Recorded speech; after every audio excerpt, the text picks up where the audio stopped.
je vais sortir un single chaque mois jusqu'à la sortie finale en octobre, comme tu disais. Et en fait, chaque morceau, je trouve, a une vibe un peu différente. Donc ça, tout le monde va voir au fur et à mesure. Et pour Tide, en fait, je sais même pas comment expliquer. C'est un peu comme quand je peins où je ne sais pas ce que je vais peindre avant que je commence à prendre mon pinceau et être en face d'une toile. Et puis d'ailleurs, la musique me vient des fois même quand je peins. Donc c'est presque même inattendu pour moi. Et avec Tide, j'ai aussi collaboré avec un ingénieur qui a travaillé énormément dans le hip-hop et le rap. Et lui, il me rajoutait presque dans tous les morceaux qui vont sortir, sauf quelques-uns où j'ai vraiment de la batterie, il me rajoutait des beats de hip-hop, quoi, en background. Donc, du coup, j'ai beaucoup joué avec ça. Du coup, ça m'a fait influencer à réécrire même des moments. D'ailleurs, il y en a dans Tide où je parle, où c'est plus des moments, c'est pas vraiment chanter, c'est plus parler. Donc, il y a plein d'influences différentes et elles viennent vraiment, j'ai l'idée qui me vient souvent quand je peins, donc j'ai des mélodies et des mots, des paroles, et après ça, je construis autour de ça. Donc j'ai construit ces morceaux avant tout ce qui se passe en ce moment avec Covid et la quarantaine, mais j'ai dû fignoler et finir en plein lockdown, comme on dit, le lockdown ici.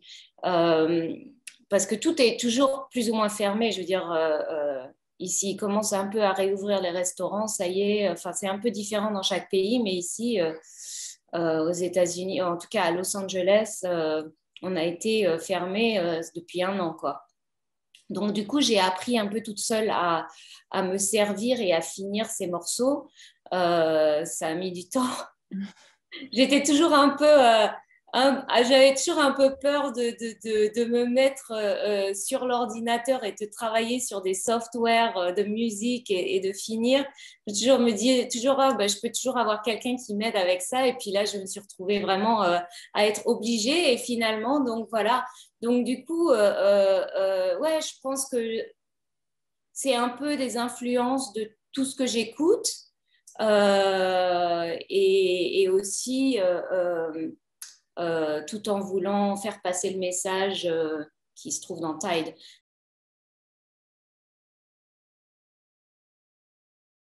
Symbolique, en fait, j'ai travaillé, elle est française aussi, c'est qui a fait la vidéo, elle s'appelle Anne Prouveau et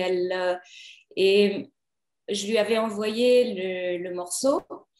Et il n'était même pas encore terminé, mais bon, je l'avais déjà tout en démo, donc je lui ai envoyé ça. Et elle a été inspirée, puis on a discuté toutes les deux.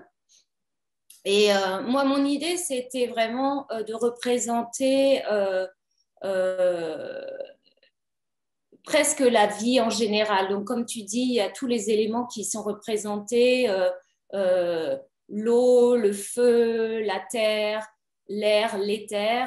Tu vois, moi, c'était mon idée de base, avec aussi le côté presque toute la journée qui passe pour finir dans la nuit. Euh, qui peut aussi représenter le côté obscur et le côté plus joyeux de la vie en général. Et elle a voulu aussi, parce qu'elle a du coup découvert un peu plus mon travail euh, après que je lui ai envoyé ce premier morceau et qu'on a commencé un peu à se connaître. Elle a su que je faisais, bon, que je peignais aussi, que j'avais mes designs de vêtements, de foulards, que j'avais fait des jeux de tarot et tout ça. Donc elle a voulu aussi faire une espèce de présentation. Comme c'était le premier morceau, on s'est mise d'accord à faire comme aussi une espèce de présentation de mon travail en général en parallèle du côté Tide, la vie, les hauts et les bas, tous les éléments, etc., etc.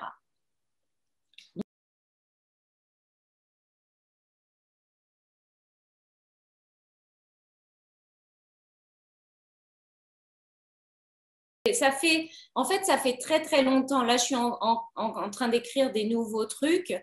Euh, Ça fait à peu près, certains morceaux, je les ai écrits il y a genre 3 ans pratiquement. Mais en fait, ça m'a mis tellement longtemps à accepter de sortir, d'en faire quelque chose. J'écrivais, et du coup, la liste s'accumulait. Et puis, il a fallu que je prenne la décision, OK, je vais sortir ça et je vais le partager, etc. Donc, en fait, j'ai commencé vraiment ce processus de vouloir partager il y a 3 ans, mais il a fallu que je trouve... donc, maintenant, je sais faire beaucoup toute seule, plus ou moins grâce au confinement et de me retrouver là et de ne pas pouvoir voir un ingénieur ou aller dans un studio et avoir l'aide de quelqu'un. Mais avant, il a fallu que je trouve quelqu'un qui comprenne ma vision et, euh, et puis qui, qui travaille avec moi. Donc ça a mis un petit moment. Après, de fignoler tous les morceaux, tout ça, ça a mis encore plus de temps. Et puis, quand le confinement est arrivé, je me suis retrouvée avec des morceaux pas finis et à finir toute seule. Donc, du coup, ça a été un apprentissage pour moi aussi. Et voilà, donc finalement, ça sort, je suis contente.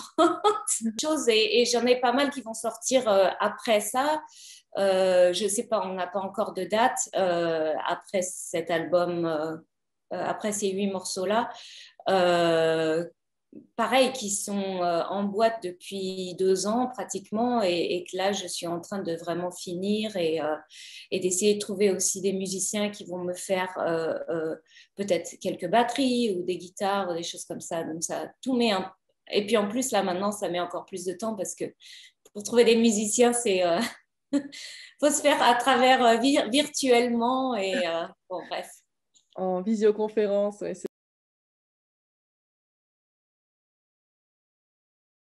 Chacun travaille, c'est marrant parce que on est tous musiciens en fait. Ma fille, elle s'est fait offrir par le cousin de mon mari une batterie parce que son fils, à lui, ne l'utilisait plus en mai. Donc, ma fille se met à la batterie, elle fait sa batterie dans sa chambre.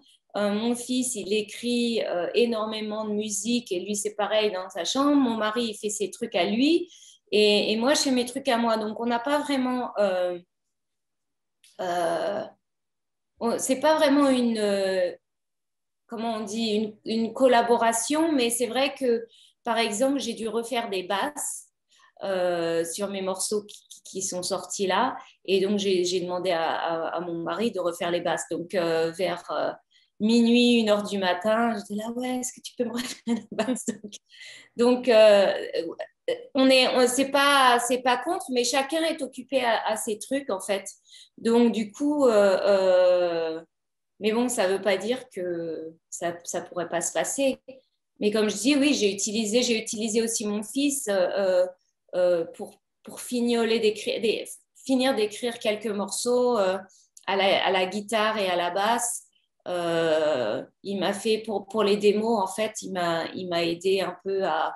Parce que je joue un peu de guitare, mais pas aussi bien que lui, donc la basse, n'en parlons pas. Euh, donc voilà. Mais ouais, on n'a pas vraiment collaboré ensemble pour écrire ensemble.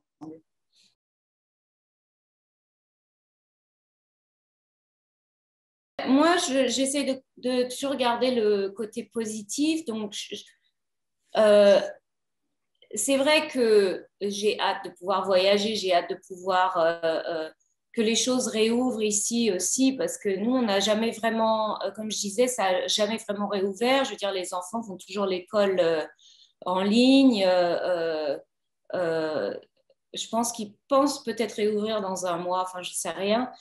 Tout ce genre de trucs, c'est vrai que c'est les gens, tout le monde autour de moi aussi, on commence à en avoir marre. On a envie aussi de socialiser. Moi, j'avais des expos pour mon art de prévu, tout a été annulé. Donc ça, c'était le côté négatif. Mais d'un autre côté, comme j'ai dit tout à l'heure, ça m'a forcé à être plus indépendante aussi par rapport à ma musique et à pouvoir écrire et finir mes morceaux seule ici avec mon ordinateur. Euh, et puis en général, tout ce qui est au niveau travail, à part les productions de vêtements, enfin je devais sortir des nouveaux pulls et des pantalons, des trucs comme ça. Et évidemment, les usines étaient fermées, donc ça, j'ai pas pu faire. Donc, mais d'un autre côté, j'ai été super productive au niveau peinture et au niveau musique. Donc,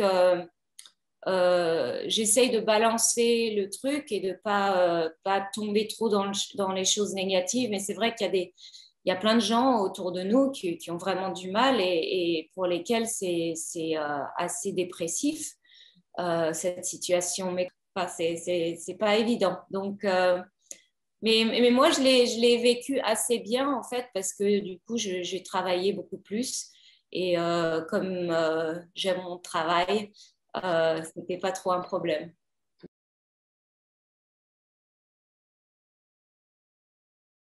Par exemple, normalement, j'ai l'habitude de venir en France au moins une fois par an. Là, ça va faire 2 ans. Je pense que un des premiers trucs, c'est venir en France, peut-être, voir ma famille, mes amis. Évidemment, les concerts et même les expos. Enfin, j'espère faire moi-même les deux, faire d'autres expos. Et puis, comme j'ai de la musique qui sort, pouvoir aussi faire des shows et puis aller voir des shows aussi. Ça, c'est un autre truc qui manque. Ici, nous, les restos, par exemple, étaient fermés. Là, ils ont réouvert et on peut s'asseoir dehors, mais ça, c'est aussi un truc. Puis voir mes amis et puis, je sais pas, socialiser, je sais pas, c'est vraiment, c'est des choses simples des fois aussi, ça manque. Être assis à une table et puis pouvoir discuter avec du monde ou pouvoir interagir en personne avec du monde, pas forcément à travers un écran. Euh, toutes ces petites choses-là, ça manque.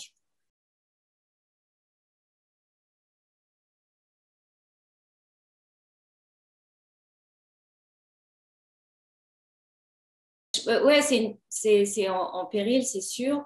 Mais moi, je dis, c'est ce qui m'a sauvé. Je pense que c'est ce qui m'a sauvé déjà avant même tout ce confinement et tout ça, de s'exprimer et de sortir ce qu'on a en soi, que ce soit musicalement ou visuellement avec des peintures, des dessins ou quel que soit, ou même en écrivant. C'est vraiment quelque chose qui est voilà, donc je pense que c'est aussi un bon moment en ce moment parce qu'il y a plein de gens qui passent par plein d'émotions complètement euh, diverses et ça aide énormément. Après, c'est vrai que ça n'a jamais vraiment été un domaine très facile quand on en fait son travail et ça demande aussi énormément de travail sur soi et de croire en soi et de croire en son travail, même quand personne d'autre y croit et de persévérer. C'est pas évident, mais même de continuer à le faire quoi qu'il arrive, euh, ça vraiment aide. Et puis un jour, c'est découvert par quelqu'un et par une autre personne et par une autre personne. Et puis on commence à grandir comme ça. Euh, je veux dire, je suis passée par plein de phases moi-même, quand même en faisant ça pendant des années et des années. Il y a eu beaucoup de hauts et de bas. Et il y a plein de fois où je me suis dit, oh, je préfère prendre un boulot normal et de ne pas avoir à me soucier de ce qui va se passer et si je vais réussir à vendre et si je vais réussir à... Euh, il y a eu plein de moments où on est tenté vraiment de tout laisser tomber et en fait, après, ça passe parce qu'il y a les moments plus forts sont les moments d'anxiété où on ne fait pas ce qu'on est censé faire. Et moi, j'avais vraiment des nœuds dans l'estomac et j'étais vraiment à mon plus mal quand je me suis dit que je vais arrêter de peindre, je vais arrêter de faire de la musique. Et ce n'était pas une vie pour moi. Donc je pense il faut trouver, enfin, si c'est vraiment sa passion, enfin, une passion, faut la suivre et puis faire ce qu'il faut à côté pour pouvoir survivre. Mais je veux dire, attaché à cette survie, c'était vraiment de poursuivre ma passion. Pour moi, enfin, mon expérience personnelle, c'était ça. Euh, donc voilà. Ouais.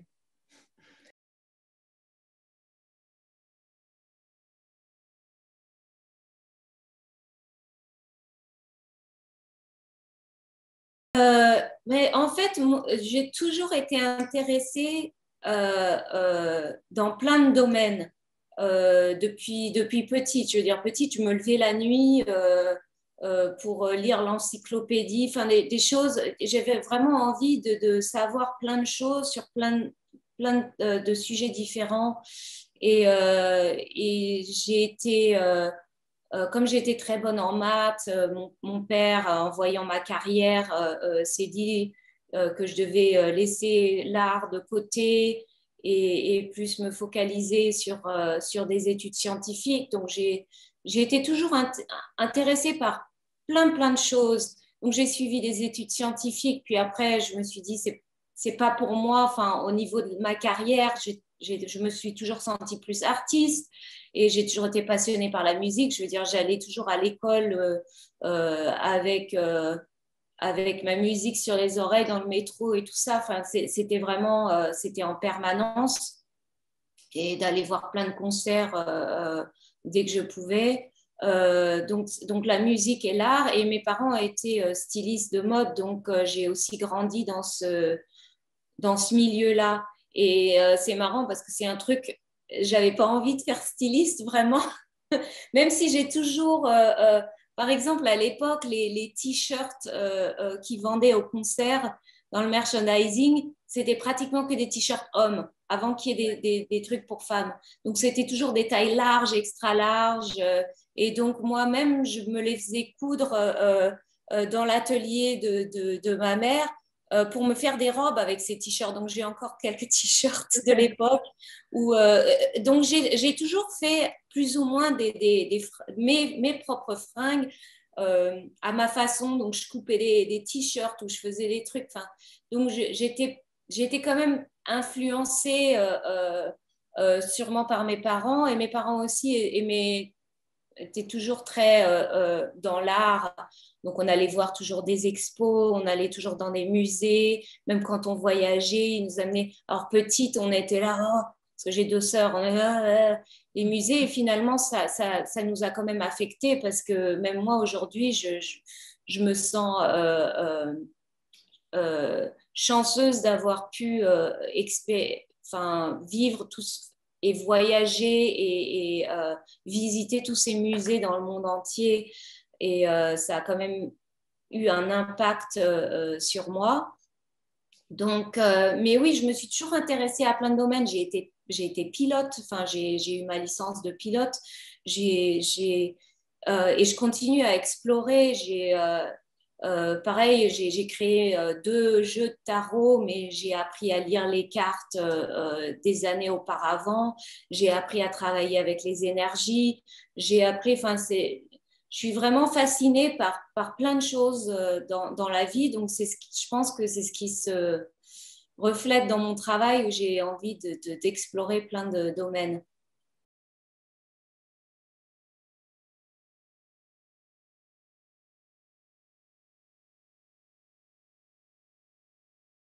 Une idée qui me traînait dans la tête depuis très très longtemps, en fait depuis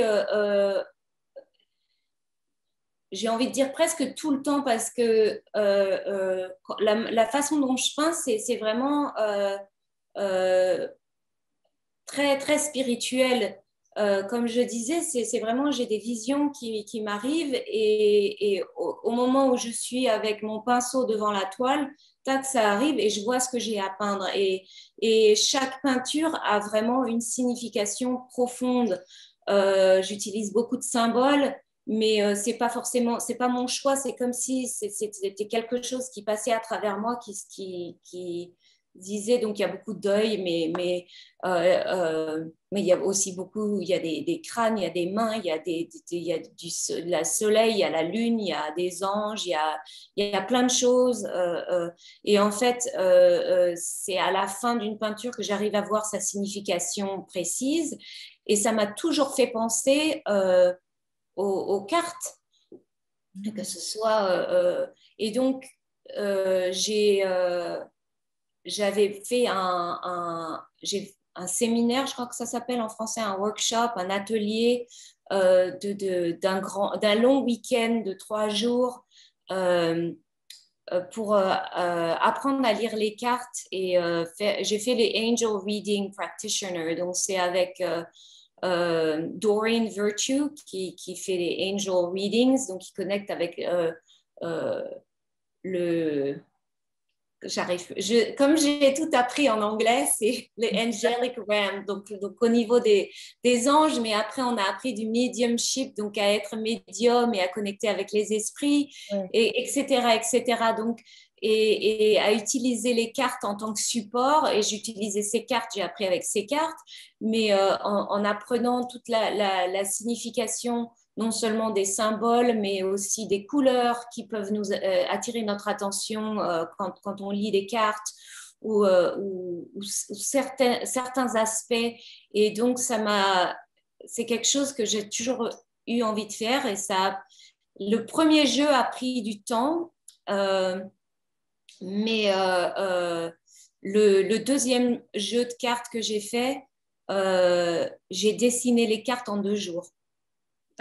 C'était comme comme on dit ici, un download. C'était vraiment, j'ai visionné 29 cartes et en 2 jours, je les ai dessinées, j'ai rien fait d'autre. J'ai dessiné les cartes, j'ai dessiné. Après, je les ai même dessinées au format exact. Donc, tout ce que j'ai eu à faire, c'est les scanner et les faire imprimer. C'était un truc de fou. Donc, ça a déclenché et j'ai d'autres cartes d'ailleurs qui sont en train d'essayer de venir. Donc, je vais peut-être sortir encore un autre jeu de cartes. Mais ouais, voilà comment ça s'est passé. Pour le deuxième jeu de cartes, mais je répondais même plus au téléphone. Enfin, je m'occupais encore de mes enfants. Mais c'était genre, je me levais le matin, allez, il faut que je continue. Et j'ai même pas eu à réfléchir euh, au nom de la carte, à l'image de la carte, c'était tout de suite là. C'était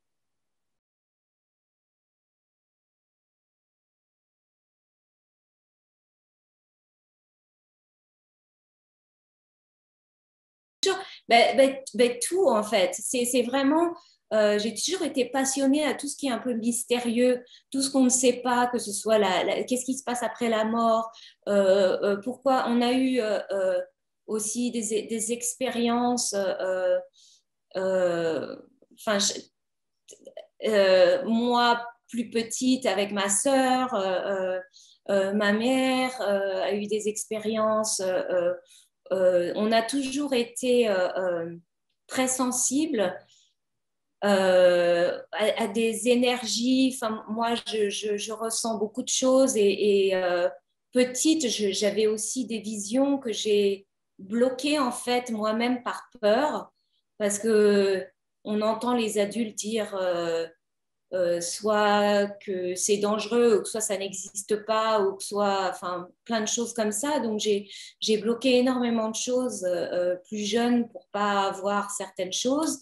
Mais j'ai toujours été fascinée par tout ça. Donc, euh, d'ailleurs, en ce moment, je suis en train de tourner, c'est une idée d'une de mes sœurs qui s'appelle Coralie et on a déjà interviewé pas mal de gens. Donc, on va commencer une chaîne sur YouTube où on interview parce qu'on est toutes les deux fascinées par ce genre de choses. Donc, on a une interview d'ailleurs après cette interview avec toi, un peu plus tard aujourd'hui, où on va interviewer un professeur d'université, mais on interviewe plein de gens qui travaillent, qui sont soit des médecins holistiques ou qui travaillent un peu dans des domaines spirituels. Donc, on a interviewé une amie à moi la semaine dernière, qui aussi crée ses jeux de tarot et qui lit le tarot et qui fait des cérémonies.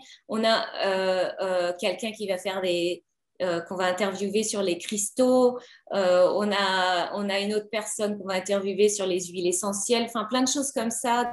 Donc ça aussi, c'est toujours un domaine qui nous fascine, moi et ma sœur, et qu'on essaye par ces interviews, de pouvoir montrer et de faire partager au public, à qui voudra bien nous regarder sur notre chaîne.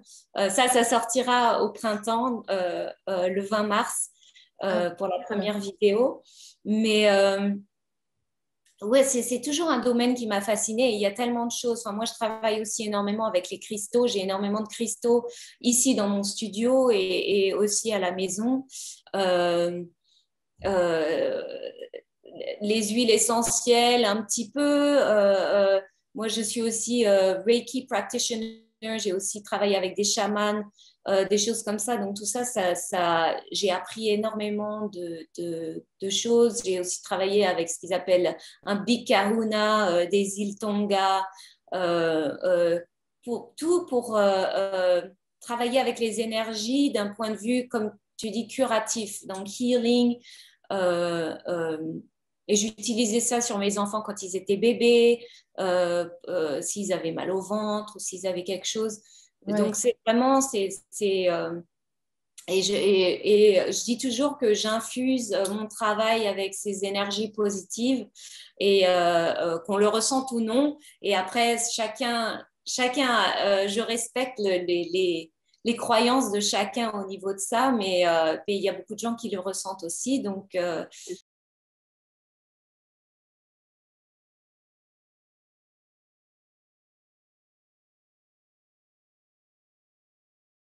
déjà, avec de la musique qui va sortir, ça me fait vraiment plaisir parce que ça faisait quelques années que j'avais rien sorti et que c'était tout, euh, tu vois, en privé chez moi et de pouvoir faire partager ça, ça me fait vraiment plaisir. Donc déjà, ça, c'est un grand pas pour moi. Aussi parce que j'ai toujours été un peu plus j'ai pas envie de dire timide, mais presque timide au niveau de ma musique, de garder ça et de pouvoir maintenant faire le pas et de partager plus, c'est bien. Parallèlement, je travaille sur plein de nouvelles musiques, donc que j'espère sortir très très vite. Et on va voir comment la situation mondiale se porte durant l'année, parce que c'est vrai que j'aimerais beaucoup pouvoir partager cette musique, que ce soit sur une petite scène ou que ce soit virtuellement. Ça serait vraiment cool. Euh, Après, au niveau de mon art, c'est pareil. J'aimerais bien, comme il y a plein d'expos que je devais faire qui sont annulés. J'ai encore des peintures qui se trouvent à Londres. Je devais faire un autre show à Londres, donc j'espère ça. Si on peut voyager encore et faire des expos en public, pouvoir faire ça à Londres. J'avais aussi plein de projets de collaboration, dont un à Londres aussi au niveau de ce que je dis plus du stylisme. Euh, euh, donc ça, j'espère que ça va pouvoir se monter. J'y crois encore. Je pense que même si c'est pas 2021, ce sera peut-être 2022. Il faudra peut-être attendre encore un petit peu, mais bon. Et puis voilà, c'est vraiment faire plus de choses publiquement, socialement, avec des gens en vrai. Et puis, si ça ne se passe pas en 2021, bah, ce sera des shows virtuels. Donc, j'ai regardé là-dedans. J'ai fait quelques lives. Je pense en faire un peu plus, de plus en plus, parce que ça me fait vraiment plaisir de connecter avec les gens qui voient. Parce que ici, en fait, je travaille, mais il y a que le moyen virtuel en ce moment pour voir qui apprécie mon art, qui voit, tu vois, de parler avec les gens, ça fait toujours plaisir. Donc, Donc voilà, c'était plus d'art, plus de musique, plus de design. J'espère pouvoir enfin sortir ces pantalons et ces pulls que j'avais, que normalement auraient dû sortir en début d'année, en fin d'année dernière. Euh, bon, on verra, on va voir comment ça se passe avec les choses petit à petit.